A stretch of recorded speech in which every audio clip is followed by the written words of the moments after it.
I stood barefoot on the icy marble floor of the $45 million Malibu mansion, ignoring the frantic ringing of my phone on the table. 50 missed calls. They were panicking. I had just discovered that Bryony, the wife I adored, had been having an affair with my own brother, and, even more disgusting, my entire family had conspired to cover it up. Sign the papers to transfer ownership of the house to her and get out. Don't bring shame to this family. My mother's cold words last night were like a knife piercing my heart. They not only trampled on my love, they conspired to seize the entire estate I had built with my youth. Looking at Bryony's 70th message that just appeared, a chilling rage surged through my chest. You're probably wondering how this tragedy has escalated to such an insane level, and what this man in the worn-out sweater will do next in retaliation. Let me tell you how it all began. My mind was still trapped in the events of the previous night. I could still smell the overwhelming scent of vanilla and expensive champagne from Bryony's 31st birthday party. I could still see the pitying, mocking eyes of 50 guests burning into my skin. But more than anything, her voice echoed in my skull, a shrill, venomous sound slicing through the polite party chatter. You're broke, Maeva. This garbage gift just proves how pathetic you really are. She had sneered those words with such venom, her perfectly manicured fingers tossing the vintage botany book, a first edition I had spent months tracking down, straight into the trash can. The worst part wasn't her cruelty. It was the silence that followed. I had looked at my mother, expecting at least a flinch, a whisper of reprimand. Instead, my mother smiled, a soft, relieved little smile, as if she was just glad Bryony was blowing off some steam. I looked at my father, the man who was supposed to protect his daughters equally. He simply turned away, picking up his glass of scotch, finding the ice cubes suddenly fascinating. That was the moment the last string tying me to them snapped. It didn't break with a dramatic tear, it dissolved into dust. How did it come to this? How does a family look at their own flesh and blood and see nothing but a punching bag? They thought they had broken me. They thought my silence was submission. But what they didn't know, what no one in that room could possibly comprehend, was that my silence wasn't weakness. It was a countdown. To understand the sheer magnitude of what I did next, you have to understand the museum of pain I grew up in. My name is Maeva. I am 29 years old, and for the first 28 years of my life, I was a ghost haunting my own childhood home. We lived in a respectable, upper-middle-class suburb in Chicago, where appearances were the only currency that mattered. My father, Oaks, was a regional manager for an insurance firm. He worshipped success, but only the kind of success you could brag about at the country club. My mother, Vinola, was a former beauty queen who treated motherhood like a pageant, and Bryony was her winning ticket. While Bryony got the massive upstairs bedroom with the bay windows and the walk-in closet, I was given the basement. They called it a cozy den, but it was a concrete box next to the laundry machines. I spent my teenage years listening to the rusty pipes groaning every time someone flushed a toilet upstairs. The air always smelled faintly of mildew and damp earth. When winter hit, the single vent barely pushed out enough heat to keep my fingers from going numb. I used to sleep in 2 pairs of sweatpants and a beanie, my breath pluming in the dark. I learned to be invisible. I learned that my needs were an inconvenience. When I was 16, I needed a new laptop charger because the wires on mine were dangerously frayed. I brought it to my father while he was in the driveway. I remember the exact smell of the car wax he was using on Bryony's brand new, cherry red convertible, her sweet 16 present. He didn't even look up from polishing the hood. He just sighed, a heavy, burdened sound. Money doesn't grow on trees, Maeva. Just tape it up for now. Your sister needs new tires before the snow hits. So, I used black electrical tape. I taped the wires. I taped my anger. I sat in the freezing basement, typing code into a dying machine, teaching myself the language of algorithms because computers, unlike my parents, made sense.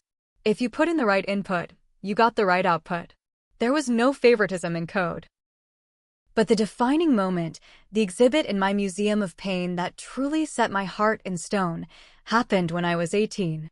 I had spent 4 years working shifts at a local diner, coming home smelling like old grease and bleached rags, saving every single dollar in a joint bank account my mother had set up for me. It was my college fund. I wanted to go to MIT. I had the grades, I had the test scores, and I had the grit. One afternoon in late August, weeks before tuition was due, I went to the ATM to check the balance. I needed to see those numbers. I needed to know my escape route was real. The screen blinked back at me. Balance, $12.50. I stopped breathing. The world tilted. I ran home, my lungs burning, and found my mother in the kitchen, casually arranging hydrangeas in a crystal vase. When I demanded to know where my money was, she didn't even look guilty. She just kept trimming the stems. "Bryony needed it, sweetheart," she said, her voice light, as if we were discussing the weather. Her fashion line was struggling. She needed a cash injection for the fall inventory. "You know how important this is to her. You're strong, Mava. You're smart. You'll figure something out. You always do. But your sister is fragile." Fragile. My sister, who spent her weekends at spa retreats and threw tantrums if her latte was the wrong temperature, was fragile. I, who worked until my knuckles bled and slept in a freezing basement, was strong. My mother had stolen my future to fund my sister's vanity project, a project that went bankrupt 6 months later anyway. I didn't scream. I didn't cry. Crying was for people who believed someone cared about their tears. I just turned around, walked back down to my basement, and stared at the cracked concrete wall. They thought tearing off my wings meant I would forever crawl in the dirt. They never considered that I might just learn how to dig tunnels. And God, I dug deep. Fast forward a decade, and the dynamic hadn't changed. It had only grown a thicker layer of gloss. Bryony was now 31, the proud founder and CEO of Aura Wellness, a lifestyle and organic beauty brand that sold the illusion of inner peace for $80 a bottle. She was everywhere. Her face, airbrushed and glowing with fake serenity, was plastered across Instagram and local lifestyle magazines. She sold jade rollers, essential oils, and retreats where wealthy women paid thousands of dollars to sit in a circle and talk about their chakras. To the outside world, she was a self-made guru of mindfulness. To me, she was the same insecure bully who used to steal my clothes and blame me when she spilled wine on the carpet. Her entire empire was built on a foundation of sand and our parents' money. Whenever Aura Wellness hit a snag, my father would quietly dip into his retirement savings or leverage the house to bail her out. My mother acted as her unofficial cheerleader, forcing every conversation at every family dinner to revolve around Bryony's latest product launch. And then there was me. I was a ghost, a glitch in their perfect family portrait. I worked as an algorithmic supply chain architect. Try explaining that to parents who only value things they can show off to their golf buddies. I designed complex, predictive routing software for global logistics companies. It was invisible work. It was unglamorous. I spent my days in a dark apartment, analyzing shipping routes, freight costs, and predictive weather patterns. I lived in oversized sweaters and drank too much black coffee. I didn't wear makeup, and I certainly didn't use $80 jade rollers. Because of this, I was the designated target for their cruelty. It was a Sunday dinner at my parents' house, about 3 months before the birthday party that changed everything. The dining room table was set with fine china and heavy silverware. I was sitting at the far end, quietly cutting my chicken, trying to blend into the wallpaper. Bryony had brought her best friend, Daisha, a woman whose entire personality consisted of expensive handbags and a vocal fry that could strip paint off a wall. "So, Mava," Daisha drawled, swirling her Merlot, her eyes scanning my plain navy sweater with undisguised pity. "Are you still doing that calculator job? What is it again?" "Data entry. I build algorithmic models for supply chain optimization," I said evenly, not looking up from my plate. Bryony let out a soft, silvery laugh. The kind of laugh she practiced in the mirror. "Oh, stop making it sound so complicated, maybe. She works with spreadsheets, Daisha. It's very sweet. Very reliable. Not everyone is cut out for the pressures of entrepreneurship. Some people just need a steady little paycheck." My father nodded in agreement, wiping his mouth with a linen napkin. It's true. Maeva likes her quiet little life. Not everyone has your ambition, Bryony. I just think it's a shame, Daisha pushed, emboldened by my parents. I mean, look at Bryony. She's changing lives. She's healing people. And you're just counting boxes on a screen. Don't you ever want to do something that actually matters? Don't you want to dress up sometimes? I know this amazing stylist. She specializes in, extreme makeovers. I felt my jaw tighten. I placed my knife and fork down, the metal clinking softly against the porcelain. I wanted to tell Daisha that my calculator job had recently saved a shipping conglomerate $3 million in fuel costs in a single quarter. I wanted to tell her that my algorithms moved medical supplies, food, and emergency relief across the globe. But I didn't. I just gave her a blank stare and took a sip of water. Bryony loved it. She thrived on the contrast. The more pathetic I looked in their eyes, the brighter she shined. But beneath that flawless, organic cotton exterior, Bryony was spiraling. She was terrified. She knew she wasn't smart. She knew she was a fraud. And that insecurity made her vicious. Later that same evening, I went upstairs to use the restroom. The door to Bryony's old bedroom, which my mother had kept exactly as it was, like a shrine, was slightly ajar. I heard a strange, sharp sound. A crack. I pushed the door open a few inches. Bryony was standing in front of her antique vanity mirror. Her face, usually so composed, was contorted into a mask of pure, ugly rage. She was gripping her phone so tightly her knuckles were white. On the screen was a comment from a beauty influencer calling out her latest serum for causing skin breakouts. Bryony let out a ragged, guttural sound, picked up a heavy glass perfume bottle, and slammed it directly into the mirror. The glass shattered, spiderwebbing out from the point of impact, silver shards raining down onto the vanity. She stood there, chest heaving, staring at her fractured reflection. The guru of inner peace, losing her mind over a comment on the internet. I held my breath, stepping back into the hallway shadows. 2 minutes later, Bryony emerged from the room. She had reapplied her lip gloss.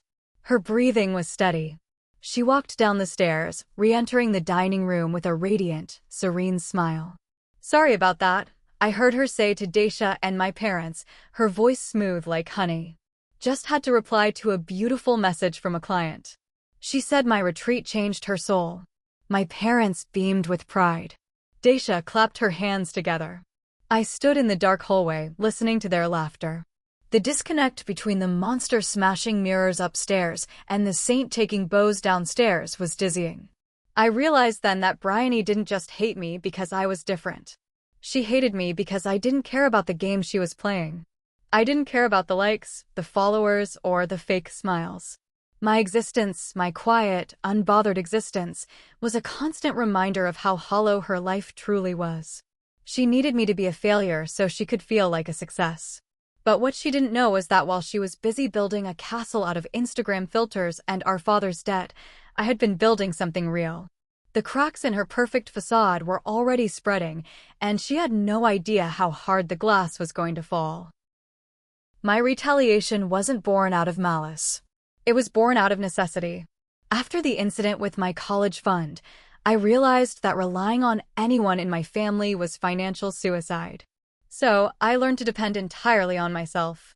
While Bryony was spending her 20s networking at rooftop parties and burning through angel investments for her wellness brand, I was working 18-hour days.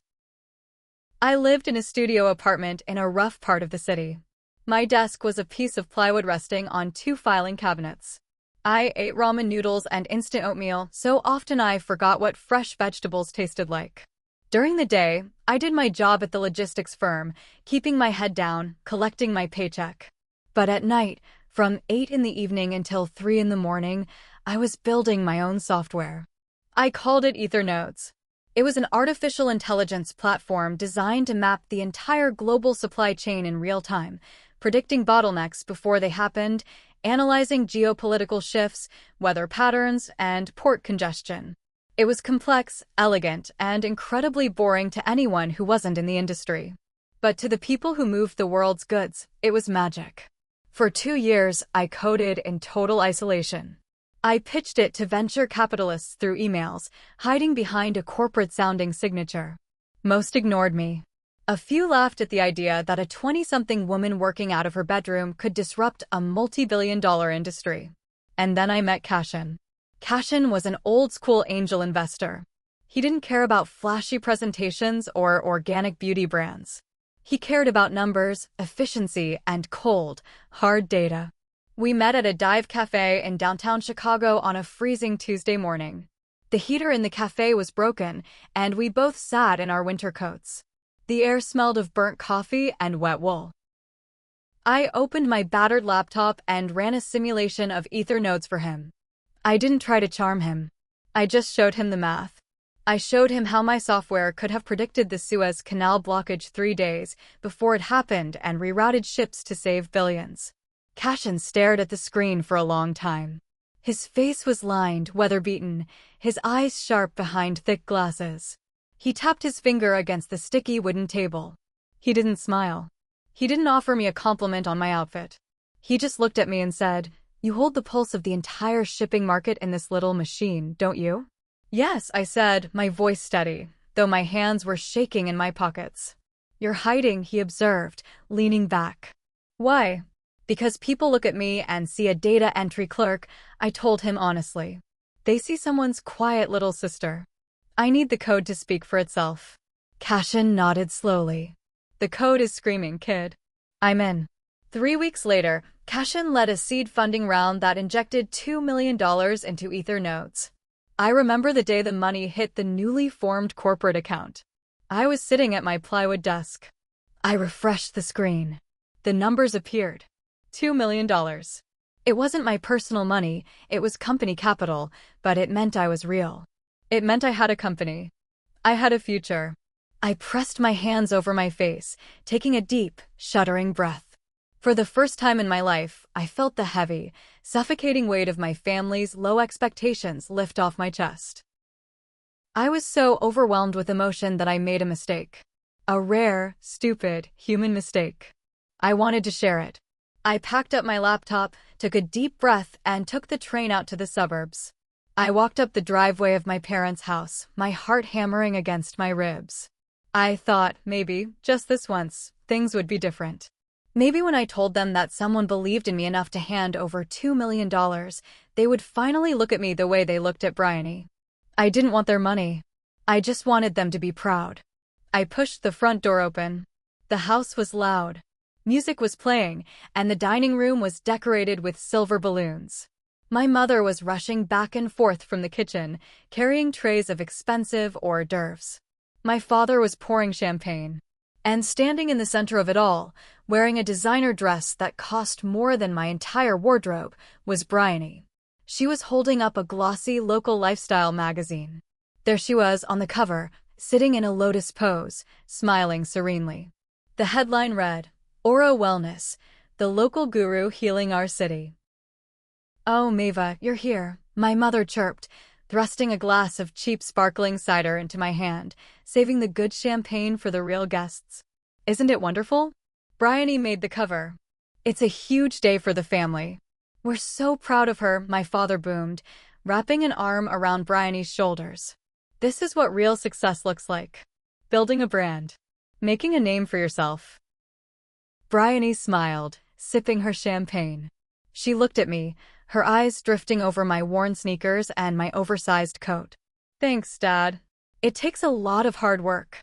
Not everyone has the vision for it. Did you get off work early today, Mava? Did your boss let you out of the cubicle?" I stood there, the printed bank statement burning a hole in my coat pocket. $2 million. I had built an AI engine that could predict global trade routes. My sister was selling scented water and was on the cover of a magazine nobody read outside of our zip code. I looked at my mother's glowing face. I looked at my father's pride. And I realized the truth, cold and hard as a diamond. Even if I showed them the bank statement, they wouldn't understand. They would find a way to diminish it. They would ask if I tricked the investors. They would ask if it was illegal. They would never, ever give me the applause I was desperate for. Slowly, I took my hand out of my pocket. I left the bank statement right where it was. Yeah, I said softly, forcing a blank expression onto my face. Got out early. Congratulations, Bryony. The cover looks nice. I didn't stay for dinner. I walked back to the train station in the dark. The cold wind bit at my face, but I didn't feel it. Something inside me had finally crystallized. I didn't need their applause. Applause was cheap. Applause was for people on magazine covers. I was going to own the printing press. I was going to build an empire in the dark, and by the time they realized I was a queen, it would be far too late to bow. But before I could conquer the world, I had to watch my family tear themselves apart from the inside. The rot in Bryony's perfect life was about to become impossible to hide. The funny thing about building a house of cards is that you spend all your energy worrying about the wind, completely ignoring the fact that the table itself is rotting. Aura Wellness was rotting. It was about 2 years after I secured the seed funding. Ether nodes had grown exponentially. We had a small, hyper-efficient team working remotely. We had secured contracts with 3 of the top 5 global shipping firms. Our revenue was soaring, and my personal wealth tucked safely away in trusts and holding companies was growing at a terrifying rate. I still lived in my cheap apartment, I still drove a beat-up Honda, and to my family, I was still the miserable data entry clerk. I kept my name completely off the public-facing documents. Cashin handled the press. I handled the machine. Meanwhile, Bryony's empire was bleeding out. I didn't know the specifics at first, but the signs were there. She fired her personal assistant. She stopped posting pictures of her lavish spa trips. Her PR manager, a slick, ruthless guy named Sylvan, was suddenly attending every family dinner, whispering fiercely with Bryony in the corners of the living room. Sylvan was a shark in a tailored suit, the kind of guy who would sell his own mother for a percentage point. He knew Aura Wellness was a sinking ship, and he was desperately trying to bail water. The climax of their desperation happened on a rainy Thursday night. My mother called me, her voice trembling, insisting I come over immediately. It was a family emergency. When I arrived, the atmosphere in the living room was suffocating.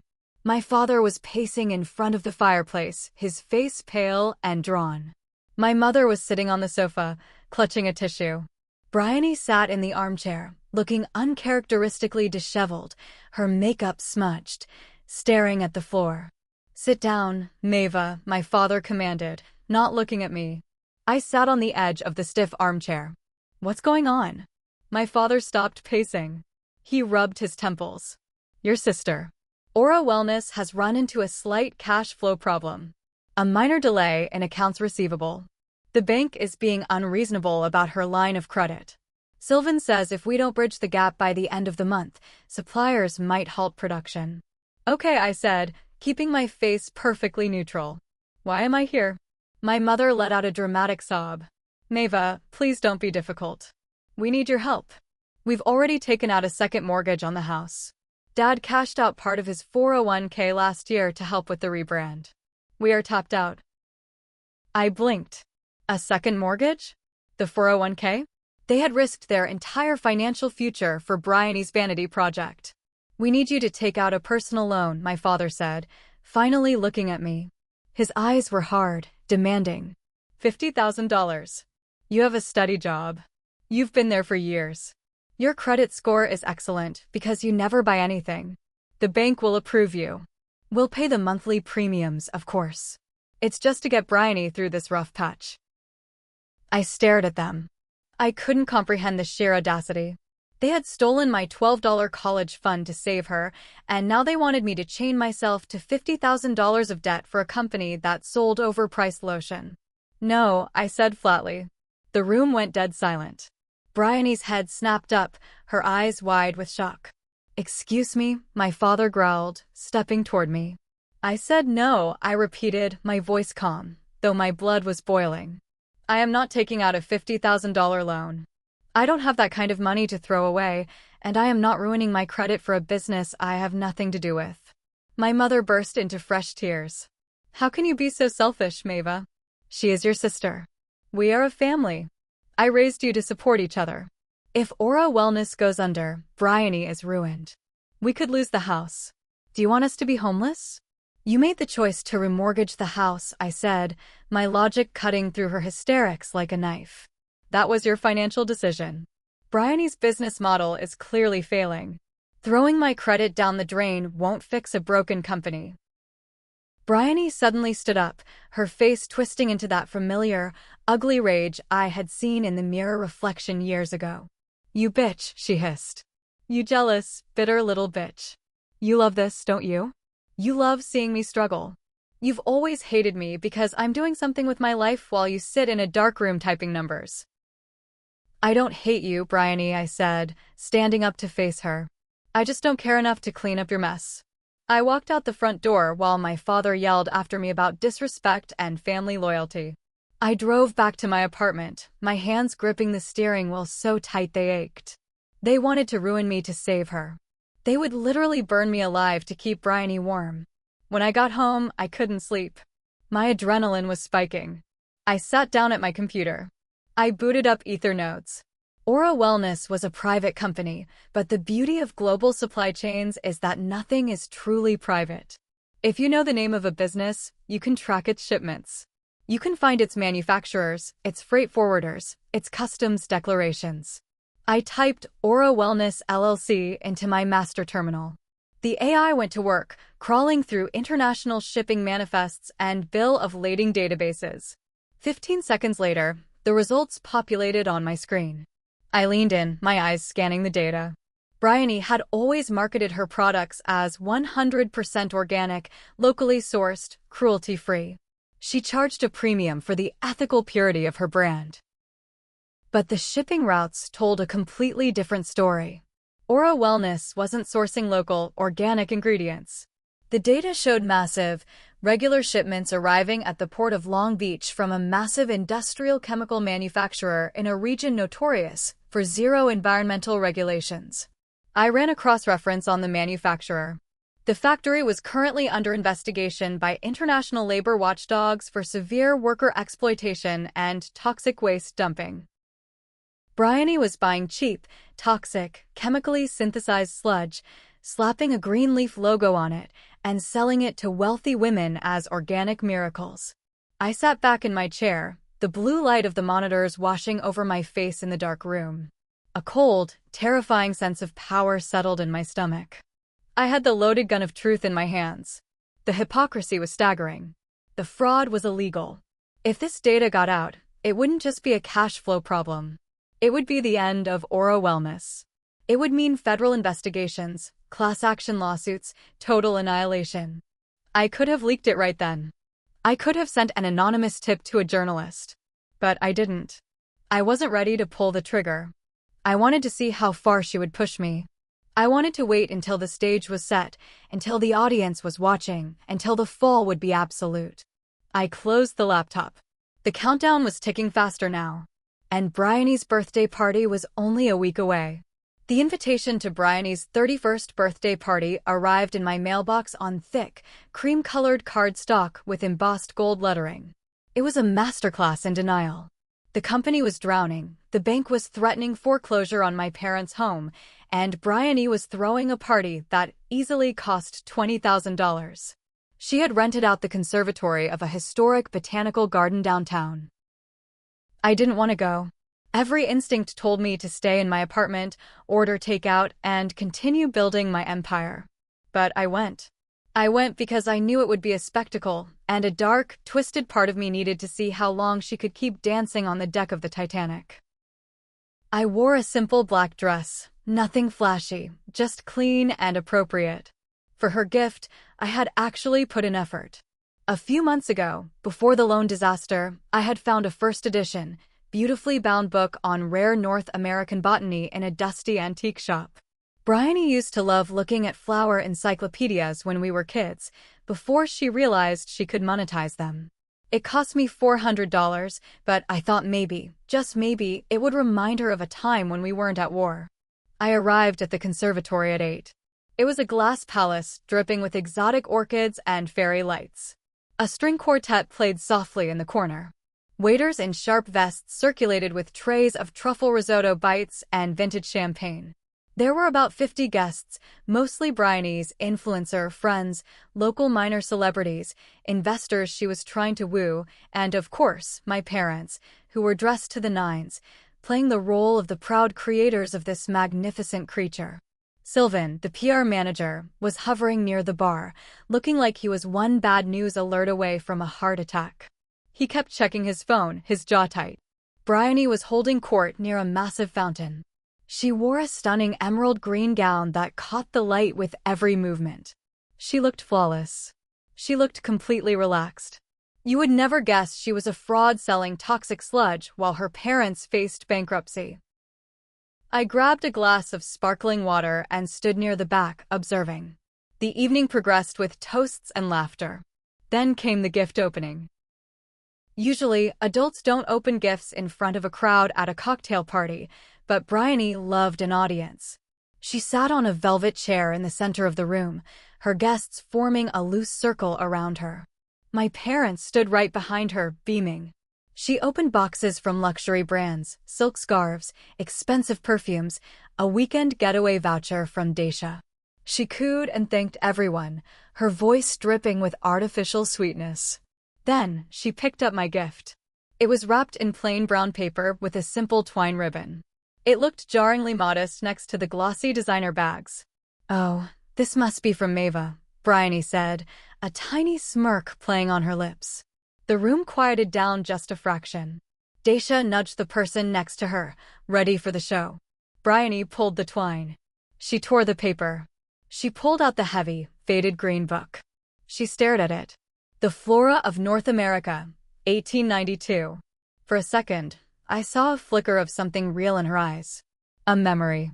But it was instantly swallowed by the overwhelming pressure of her current reality, the debts, the lies, the sheer panic of her failing business, and the fact that I, the loser sister, had refused to save her. She needed a scapegoat to bleed out her stress. She needed to feel superior right here, right now, in front of everyone. "A book," Bryony said, her voice carrying across the silent conservatory. "An old, dusty book. It's a first edition," I said quietly from the edge of the circle. "You used to love those illustrations when we were little." Bryony let out a harsh, barking laugh.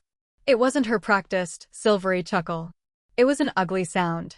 She stood up, holding the book by one cover, letting the pages flop open disrespectfully. "Maeva, honestly. What am I supposed to do with this? Put it next to my actual, functioning products." Her voice was rising, losing its melodic tone. The stress was cracking her open. "I know things are tight for you. I know you sit in your little apartment doing data entry, making pennies. But if you couldn't afford a real gift, you should have just stayed home." A few people in the crowd shifted uncomfortably. This was passing the boundary of sibling banter into outright cruelty. "It wasn't cheap," I said, my voice dangerously calm. "And it requires you to actually read it. I know that's not your strong suit." That did it. The fragile thread holding Bryony's sanity together snapped. Her face flushed dark red. "You think you're so smart," she screamed, her voice echoing off the glass ceiling, silencing the string quartet. "You think you're better than everyone else with your quiet, miserable little life. You're nothing. You're a leech on this family. You're broke, Maeva. This garbage gift just proves how pathetic you really are." She didn't just drop the book. She turned and forcefully hurled it into a large metal trash can designated for the wrapping paper. It hit the bottom with a loud, hollow thud. The sound rang in my ears. The room was paralyzed. 50 people held their breath. I didn't look at the trash can. I looked at my mother. She was standing behind Bryony. She didn't step forward. She didn't apologize. She looked at me, and then she smiled. A small, tight, relieved smile. As if Bryony throwing a tantrum and humiliating me was perfectly fine, as long as it made the golden child feel better. I looked at my father. He wouldn't meet my eyes.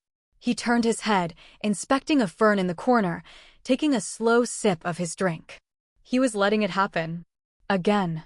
Something inside me, some final, desperate hope that my family would ever love me, quietly died. It didn't hurt. It just felt cold. I didn't cry. I didn't plead. I didn't yell back. I just looked at Bryony, who was breathing heavily, staring at me with wild, insecure eyes, waiting for my reaction. Waiting for me to break. I tilted my head slightly. I looked at her emerald dress, her fake smile, the terrified PR manager in the corner, the parents who had mortgaged their souls for her lies. "Enjoy the illusion, Bryony," I said. My voice wasn't loud, but in the dead silence of the room, it carried perfectly. I turned around and walked out of the conservatory. The doors closed behind me, cutting off the music that had tentatively started playing again. I walked into the cool night air. I pulled out my phone and dialed my wealth manager. It was time to make a move. The countdown was over. The morning after the party, the sky over Chicago was the color of a bruised plum, gray, heavy, and oppressive. But I wouldn't be seeing it for long. By 6 a.m., I was in the back of a black car heading to O'Hare International Airport. By 10 a.m., I was stepping off a first-class flight at LAX into the blinding, brilliant sunshine of Southern California. I hadn't slept a wink, but I had never felt more awake. The adrenaline humming in my veins was cold and focused. I wasn't just cutting my family off, I was going to construct a monument to my survival. And I knew exactly where I was going to build it. 3 months ago, during a rare family dinner where Bryony was aggressively bragging about her 5-year vision board, she had shoved her phone in my face. It was a listing for an ultra-exclusive property in Malibu. "This is it, Maeva," she had declared, her eyes gleaming with greed. "The crown jewel of the Pacific. 45 million. It's off-market, super exclusive. I'm manifesting it. Next year, Aura Wellness will buy this, and I'll host retreats on the cliffs." It was a beautiful property. It was also completely, hilariously out of her reach, even before her company started hemorrhaging money. But it wasn't out of mine. Ethernodes had just closed a massive, exclusive licensing deal with the largest port authority in Europe. The cash reserves in my holding company were astronomical. I hadn't touched the money because I never cared about luxury. But last night, staring at my mother's approving smile as my sister threw my gift in the trash, I realized something. Sometimes, the only way to communicate with people who worship money is to speak their language fluently, loudly, and devastatingly. At 11:30 a.m., I walked into the sleek, glass-walled conference room of a top-tier real estate law firm in Beverly Hills. My attorney, a sharp woman named Eleanor, was waiting for me. On the massive mahogany table sat a stack of documents. "Good morning, Maeva," Eleanor said, looking impeccably professional. The sellers were highly motivated by the all-cash offer. "We've bypassed the usual escrow delays. The wire transfer protocols from your trust are queued up. Once you sign, the property is yours, free and clear. No mortgage. No contingencies." "Let's do it," I said, taking off my sunglasses. I sat down at the table. For the next 30 minutes, the only sound in the room was the scratching of my heavy Montblanc pen, a gift to myself when I hit my first million against the thick paper. I signed my name over and over. I didn't feel nervous. I felt like an executioner signing a warrant. With the final stroke of the pen, I authorized a wire transfer of exactly $45 million. Paid in full. Cash. From the girl who used to tape her laptop charger together because $50 was too much to ask for. "Congratulations, Maeva," Eleanor said, handing me a heavy set of keys attached to a silver ring. "You are officially the owner of the Malibu estate. Welcome to California." I took the keys. They felt heavy. Real. "Thank you, Eleanor." An hour later, I was driving a rented SUV up the winding Pacific Coast Highway. The ocean spread out to my left, an endless expanse of glittering blue. I turned onto a private, gated road, entered the security code Eleanor had given me, and drove up to the house. It was breathtaking. A modern masterpiece of glass, steel, and white stone perched precariously on a cliff overlooking the Pacific. I parked the car, unlocked the massive front door, and stepped inside. The marble floor was freezing under my bare feet. I walked through the cavernous living room, out onto the sprawling terrace. The wind whipped my hair around my face. There was no sound of rusty pipes. There was no Daisha mocking my clothes. There was no Bryony screaming about her insecurities. There was only the roar of the ocean and the absolute, terrifying silence of total independence. I stood there for a long time, watching the waves smash against the rocks below. I had won. I had escaped. But the story wasn't over.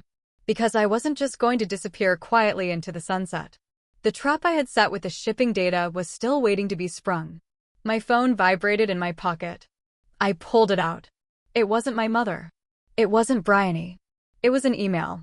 The sender's name made my pulse spike. Vesper. Vesper was a notorious, Pulitzer-nominated investigative journalist for a major tech and business publication.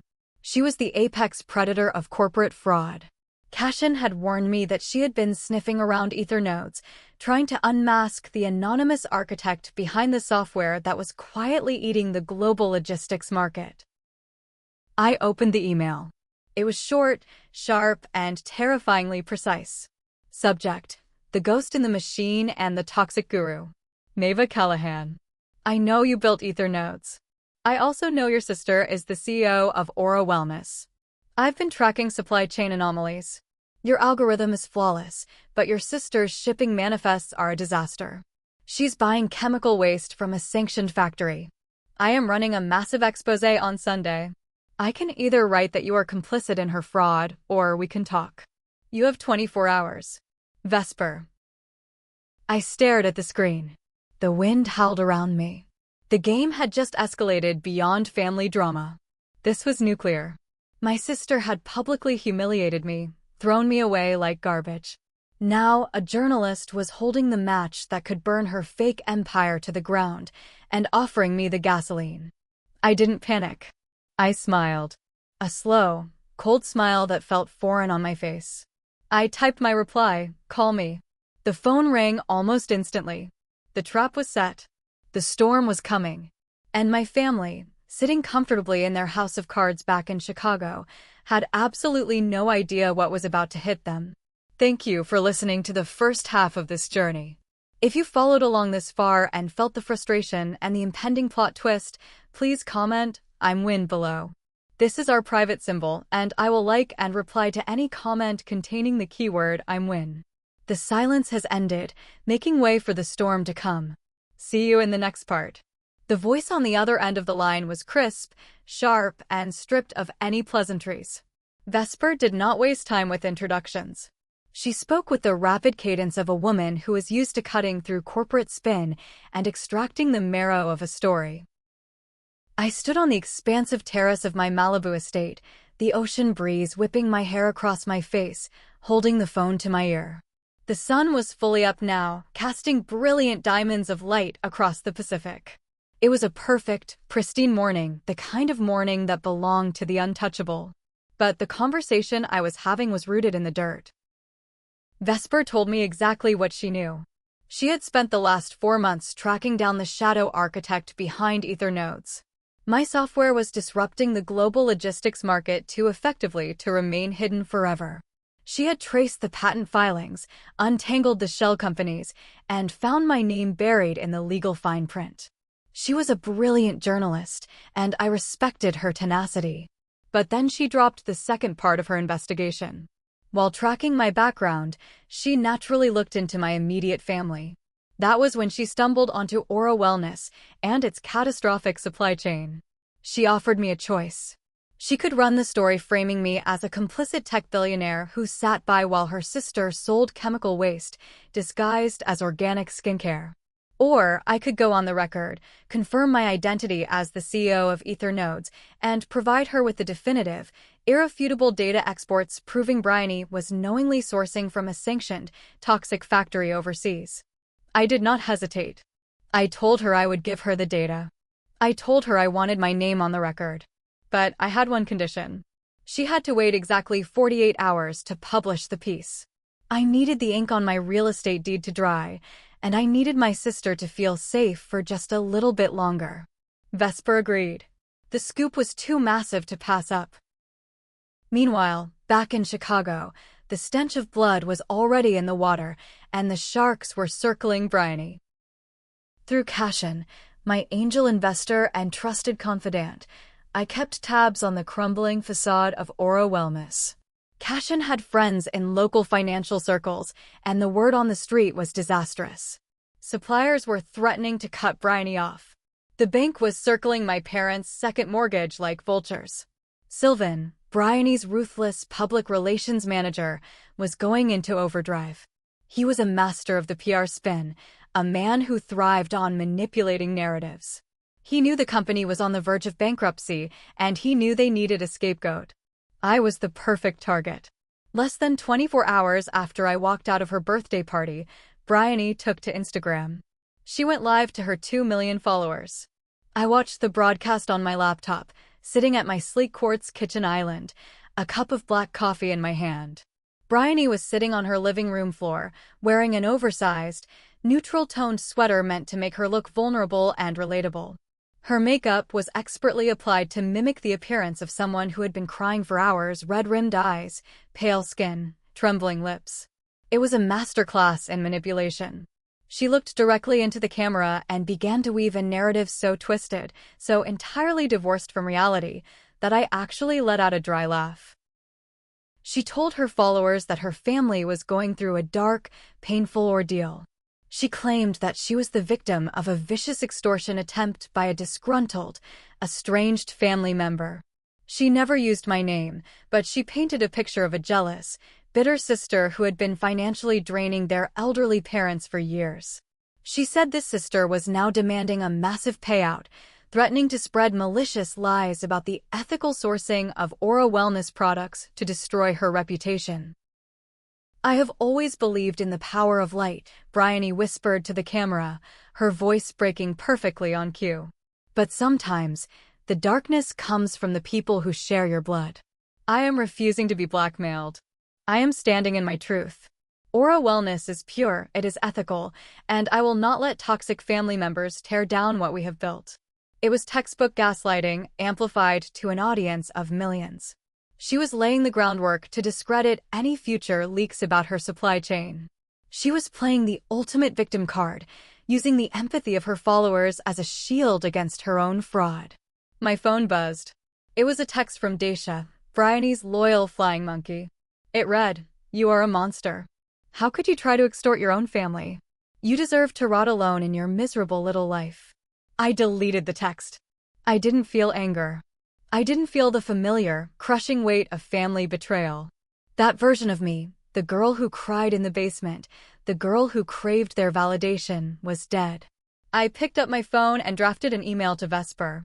I attached the encrypted files containing every single shipping manifest, every customs declaration, and every suppressed internal memo from Aura Wellness over the past 3 years.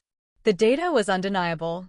It proved Bryony was buying chemical sludge for $2 a barrel and selling it for $80 a bottle, knowingly poisoning her customers to fund her lavish lifestyle. I hit send. I looked out at the Pacific Ocean. The waves were growing larger, crashing against the cliffs with a violent, beautiful rhythm. The storm was no longer approaching. It was here. The Wall Street Journal article went live at exactly 6 in the morning, East Coast time. The headline was simple, devastating, and impossible to ignore. The Ghost and the Guru, how the anonymous architect of Ether nodes built a tech empire while her sister sold toxic lies. It was a brilliant piece of journalism. Vesper did not just write an article, she executed a flawless, surgical strike on Bryony's entire existence, while simultaneously introducing me to the world not as a victim, but as a titan. The article opened with the story of Ether nodes. Vesper detailed how a 20-something woman, working in total secrecy, had coded an artificial intelligence platform that was currently managing logistics for 3 of the largest shipping conglomerates on Earth. She revealed the staggering valuation of my company. She quoted Cashin, who spoke about my unparalleled work ethic and my relentless drive. The narrative painted a picture of a brilliant, self-made woman who let her work speak for itself. And then, the article pivoted. It contrasted my quiet rise with the loud, fraudulent empire of Aura Wellness. Vesper laid out the data I had provided with brutal clarity. She included screenshots of the shipping manifests.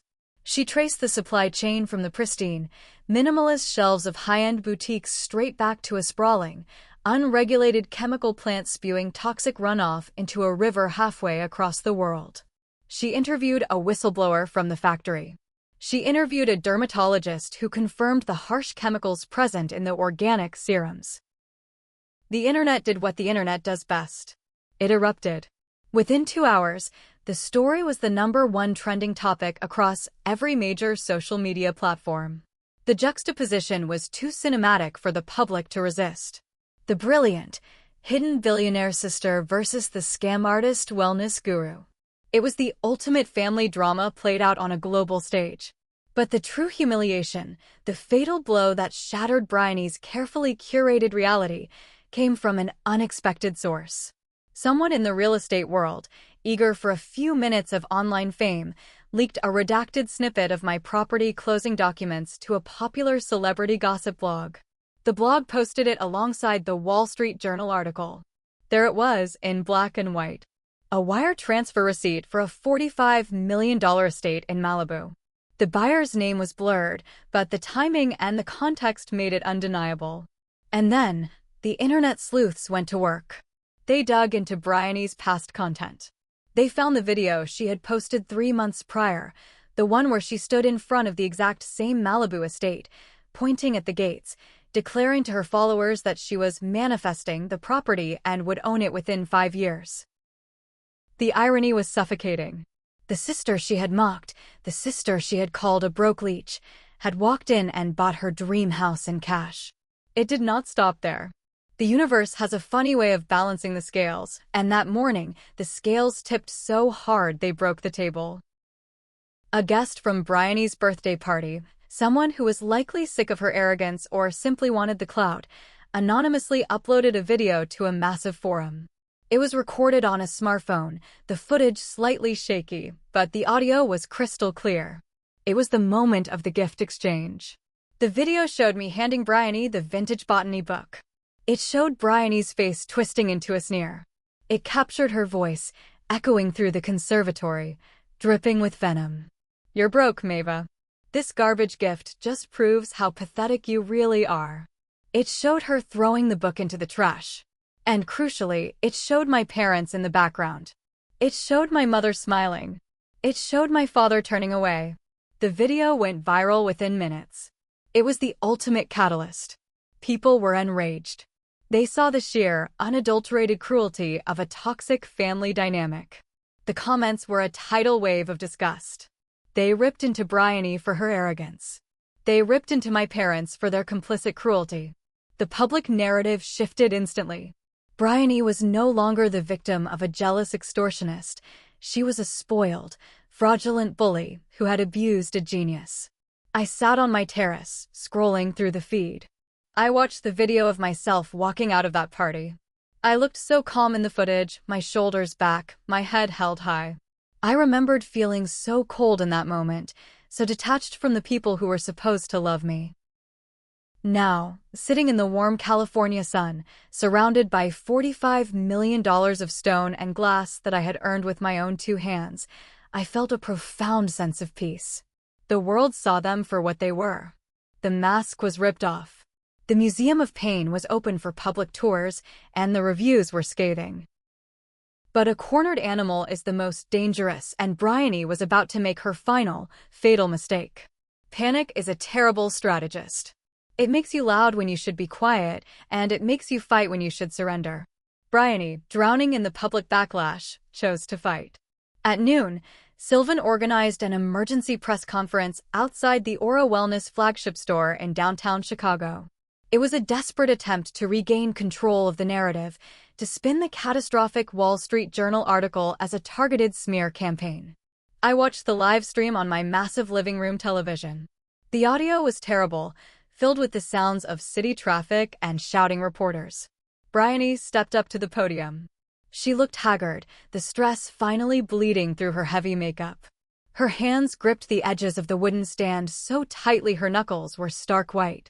Sylvan stood just behind her, his eyes darting nervously across the crowd of journalists.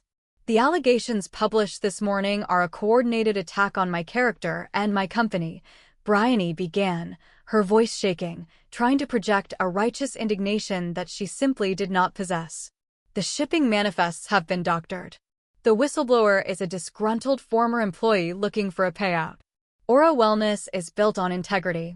We are a family of light. A reporter from a local news station shouted over her. What about the video from your birthday party? You called your sister broke, but she just purchased a massive estate in cash. Did you know she was the CEO of Ether Nodes? Bryony's face twitched. She gripped the podium harder. My sister is a deeply troubled individual. We have tried to get her help for years. Her involvement in this smear campaign is just another example of her toxic behavior.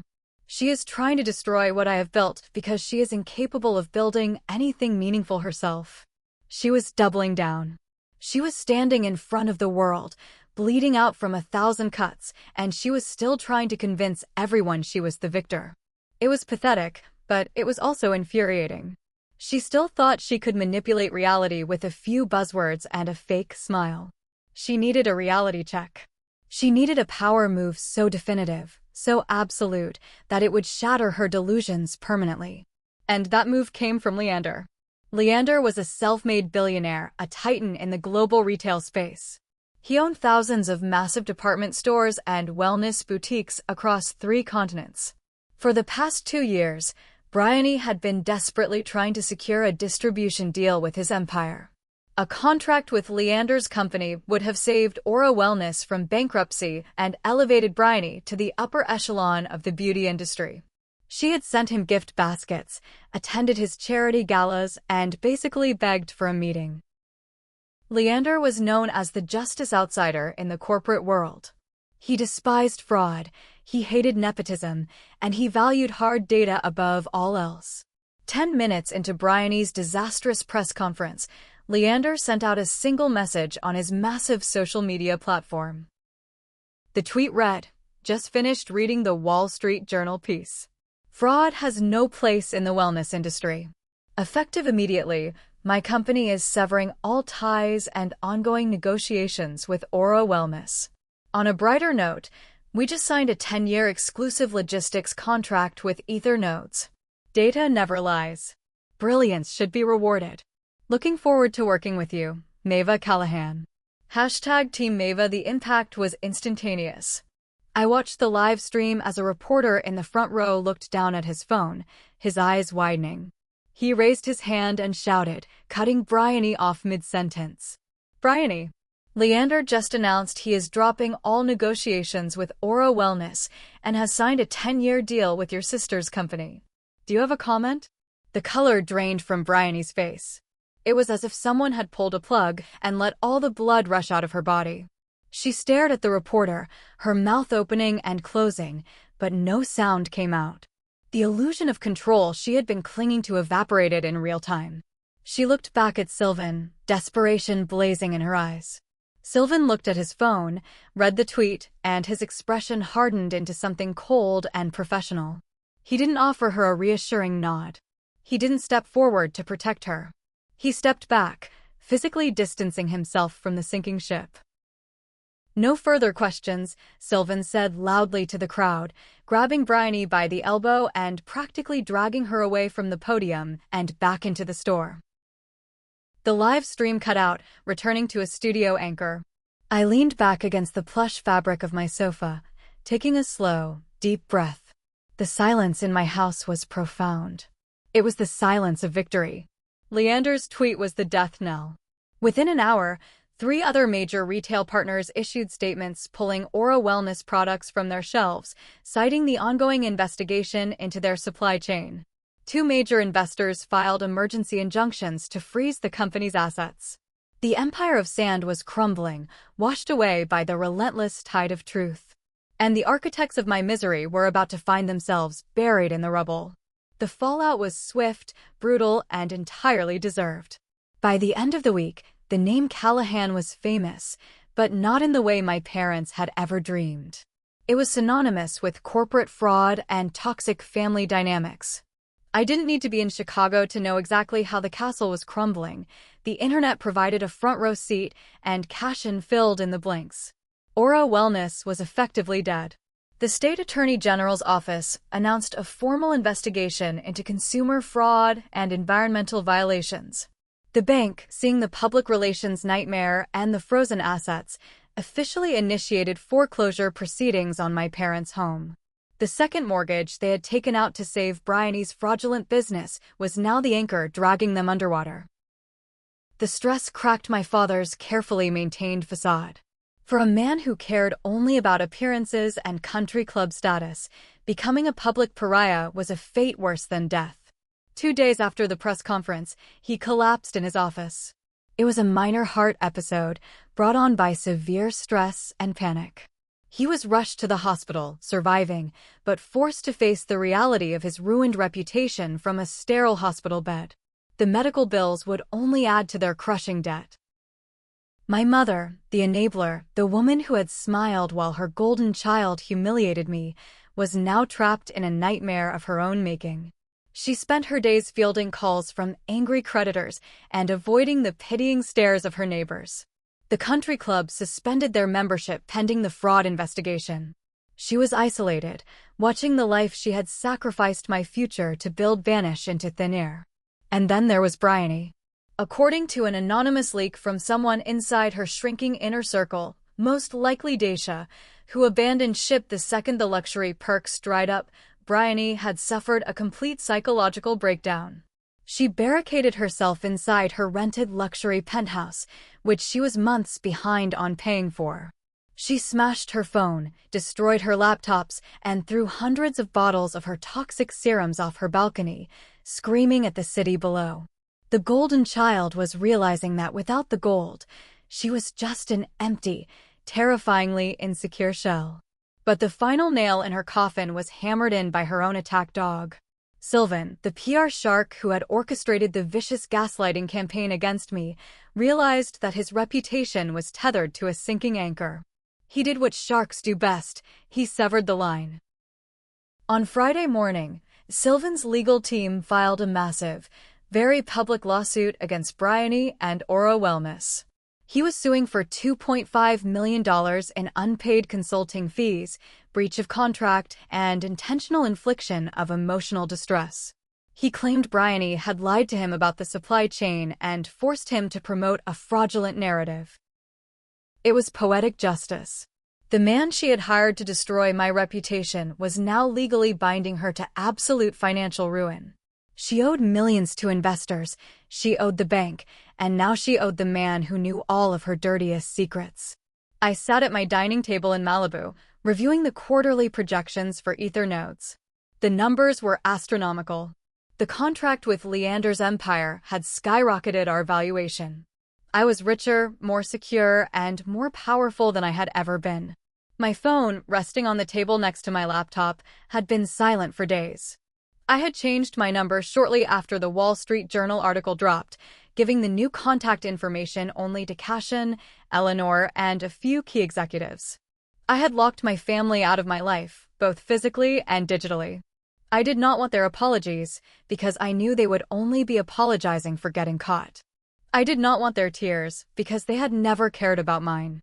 But desperate people do not respect boundaries. When they realize the bridge is burned, they will try to swim across the moat. On Saturday afternoon, my security system chimed. I pulled up the camera feed on my tablet.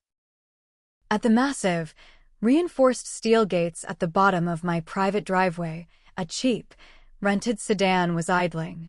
The California sun glared off the windshield, but the high-definition cameras cut through the glare perfectly. Sitting in the driver's seat, gripping the steering wheel with white knuckles, was my father. He looked 10 years older, his face hollow, his skin gray.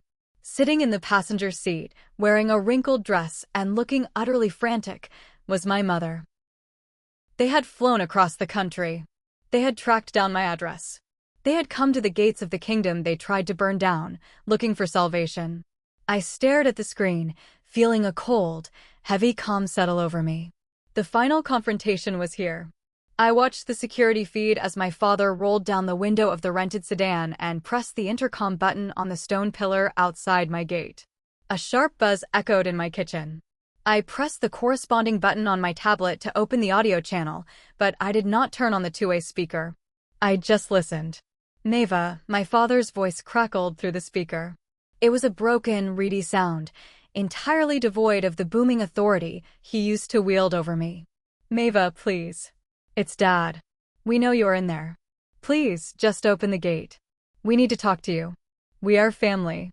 He pressed the button again, holding it down. I could hear my mother sobbing in the passenger seat. Mava, sweetie, please, my mother cried out, leaning across the console. We are losing the house. The bank is taking everything. Bryony is facing federal charges. We have nowhere else to go. You have to help us. You have more money than you could ever spend. Please, just let us in. I stared at their desperate faces on the high-definition screen. I remembered the $12.50 in my bank account. I remembered the electrical tape on my laptop charger. I remembered the cold concrete floor of the basement. I remembered the sound of my vintage botany book hitting the bottom of the trash can and the soft, approving smile on my mother's face. They did not want to apologize. They wanted a bailout. They saw my $45 million house and my billion-dollar company, and they thought they were entitled to it because we shared genetics. I reached forward and pressed the microphone icon. "You're trespassing," I said. My voice was smooth, flat, and entirely devoid of emotion. It echoed out of the intercom speaker by the gate, loud and clear in the quiet Malibu afternoon. My father flinched as if he had been struck. My mother gasped, pressing her hands against the window. "Mava," she wailed, tears streaming down her face, ruining her carefully applied makeup. "How can you say that? We are your parents. We raised you. We sacrificed for you. You cannot just abandon us when we have nothing. We are blood." I leaned closer to the microphone. I wanted my words to carve themselves into their memories. "Blood is a biological fact, Mother. It is not a debt collection agency," I said coldly. "You didn't sacrifice for me. You sacrificed me. You fed my future to Bryony to keep her vanity alive, and when she threw me away like garbage, you smiled." "We made mistakes," my father shouted, his voice cracking with panic. "We know that now. We were wrong. But we can fix this. You have the power to fix this. Pay off the mortgage. Hire lawyers for Bryony. It's pocket change to you now. You cannot let your own sister go to prison." "I'm not letting her do anything," I replied, my tone dropping to a whisper that cut through the speaker like a blade. "She built a fraudulent empire, and she got caught. You mortgaged your lives to fund her lies, and you lost. Those were your choices, not mine." "Mava, please have mercy," my mother shrieked, clutching the door handle, rattling it against the locked frame of the car. "Mercy?" I repeated, a bitter, dry laugh escaping my throat. "You asked me for $50,000, and when I said no, Bryony called me a broke leech. She humiliated me in front of 50 people, and you both stood there and let her. You loved it. You loved seeing me at the bottom." I paused, letting the silence hang heavy between us, separated by steel gates and a lifetime of resentment. "Well," I continued, my voice hardening into stone, "I am a broke leech, remember? And a broke leech has absolutely no capacity to save you. Enjoy the choices you made. Do not ever come back here. If you ring this intercom again, I will have my security team escort you off the mountain, and I will press charges for harassment." "Mava, wait," my father begged. I took my finger off the button. I tapped the screen and disabled the intercom entirely. I watched on the video feed. They sat there in the idling car for 5 agonizing minutes. My mother buried her face in her hands, her shoulders shaking violently. My father stared at the massive steel gate, his mouth hanging open, the realization slowly washing over him that his authority was gone, his money was gone, and the daughter he had treated like a ghost had just locked him out of her paradise forever. Eventually, he put the car in reverse. He backed up slowly, turned the sedan around, and drove back down the winding coastal road, disappearing from the camera's view. I turned off the tablet. The screen went black. I stood in my kitchen, breathing in the scent of sea salt and expensive cedar wood. My chest felt incredibly light. The heavy, suffocating anchor of my family's expectations, their cruelty, and their demands had finally been severed. I had not just survived the Museum of Pain, I had burned it to the ground and walked out of the ashes holding the keys to the kingdom. The sun was beginning its slow descent, painting the Malibu sky in violent strokes of bruised purple and burning gold. I walked out of the house, leaving the massive glass doors wide open, and stepped barefoot onto the private path that led down to the beach. The sand was cool against the soles of my feet. The Pacific Ocean stretched out before me, massive, indifferent, and infinitely powerful. I walked right up to the edge of the water, letting the freezing foam wash over my ankles. I stood there for a long time, watching the horizon. Revenge is a funny concept. We are taught that it requires screaming matches, broken plates, and dramatic, tear-filled confrontations. We are taught that you have to make the other person understand your pain in order to heal. But I realized, standing there in the fading light, that true revenge requires none of those things. True revenge is silence. It is the absolute, unapologetic withdrawal of your presence, your energy, and your resources. The best revenge isn't destroying them, it's letting them destroy themselves while you stand on a peak they can never reach, refusing to throw down a rope. My family was currently living in a hell of their own creation. The house they loved more than me was being repossessed. The golden child they worshipped was facing a mountain of debt, public disgrace, and potential prison time. The country club friends they sought to impress had abandoned them. They were entirely alone, trapped in a nightmare built from their own vanity and cruelty. And I was 29 years old. I was the sole owner of a $45 million estate. I was the architect of a billion-dollar tech company. I had a team of brilliant engineers who respected me. I had Cashin, who believed in me. I had a future that was entirely my own, unburdened by the crushing weight of their impossible demands. I didn't feel guilty. I didn't feel sad. I just felt a profound, echoing emptiness that was slowly being filled with peace. I had changed my phone number. I had instructed my security team to permanently block my parents' names from ever accessing the property. I had told my lawyers to aggressively filter out any communication from Sylvan or Bryony's legal team. I had built a fortress of silence around myself, and it was beautiful. I walked back up the wooden stairs to my terrace. The house glowed warmly in the twilight, a beacon of modern architecture against the rugged cliffs. I poured myself a glass of expensive red wine, sat down on a plush outdoor sofa, and opened my laptop. I navigated to the forum, watching the cursor blink against the white screen. The story of the Callahan family was already fading from the frantic 24-hour news cycle, replaced by the next scandal, the next viral outrage. But the scars would last a lifetime for the people involved. I began to type. I laid out the entire story, from the freezing basement in Chicago to the stolen college fund, from the $50,000 loan demand to the vintage botany book in the trash can. I wrote about the wire transfer, the Wall Street Journal article, the intercom conversation, and the sight of their rented sedan backing away from my gates.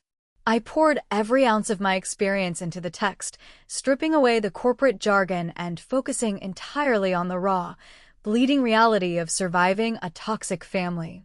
I reached the end of the post, my fingers hovering over the keyboard. I have cut them off completely.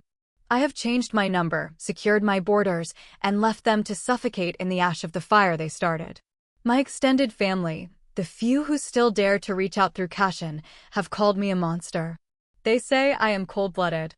They say that family is family, that blood demands loyalty, and that leaving my parents to face bankruptcy and my sister to face the federal government is an act of unforgivable cruelty.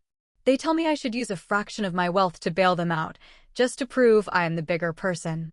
They say I have won, so I should be magnanimous in victory. I took a sip of my wine, tasting dark cherries and oak. I typed the final lines. I don't want to be the bigger person. I just want to be free. But I leave it to you, the jury of the internet. Tell me, Reddit. Toi ko di qua gioi Hong Kong? Lu toi ko nin cho ho mot ko hoi Thursday hai kai ho de mat tatsie? I hit submit. I closed the laptop. I leaned back and listened to the ocean, finally, truly, entirely alone and entirely whole. Thank you for listening to Mave's entire story. The decision to turn your back on your family when they're at rock bottom is always a controversial one. What do you think of her actions? Would you forgive her, or would you close that iron gate forever? Please leave a comment sharing your thoughts and experiences. Don't forget to like, subscribe, and turn on notifications for the Revenge Silent channel so you don't miss the next dramatic stories. See you soon.